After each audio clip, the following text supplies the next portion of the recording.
Здравейте! Има доста хора, ме питат откъде ги знаеш тия работи, като не си майстор. Значи мога да кажа, че майстор бях може би 17 години. Майстор на коли, правех коли.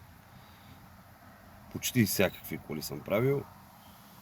Повечето пъти сам, защото колко и да даваш пари на някой, се гледаше да ти вземе парите и почти нищо не правеха. Повечето пъти сам се бъхтиш. Знаете как е.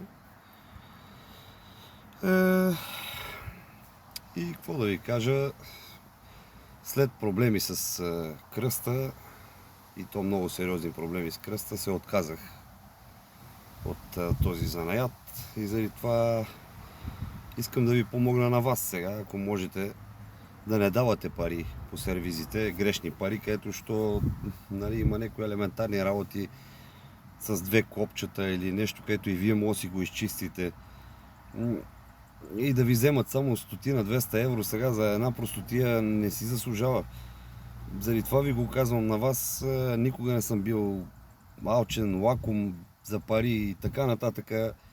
Много пъти съм го правил на хората и без пари. Сега какво да ви кажа? И... така е по принцип. И в този ред на мисли мога да ви дам още един съвет. Знаете, че аз обичам да ви давам съвети. Вие не обичате да ме следвате, ама аз обичам да ви давам па съвети. Който иска, аз не го карам на сила да ме следва.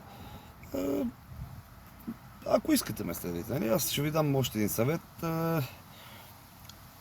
Как да си запалиш колата, ако ти е върнала нафтата, примерно, най-бързо как да я запалиш?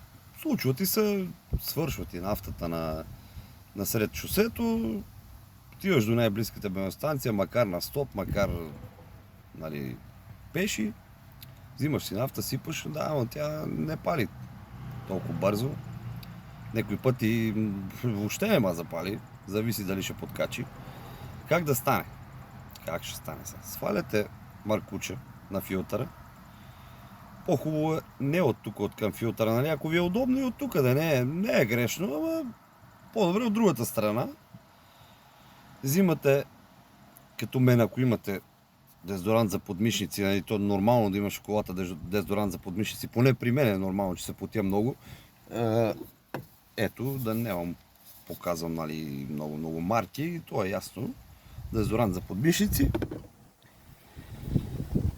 Сваляте маркуча, пръскате в него с дезодоранта за подмишници, въртите, тя ще припали, ще такова, ако имате още един човек с вас, нека той пръска постоянно, вие въртете на стартера, тя като запали, оставете я да работи на дезодорант така малко, примерно някакви секунди, там 10 секунди, после махнете дезодоранта, тя трябва да си е подкачала вече през това време, слагате си маркуча на филтъра и знаете за къде е газ. За морето. Няма за къде. Летото е за морето.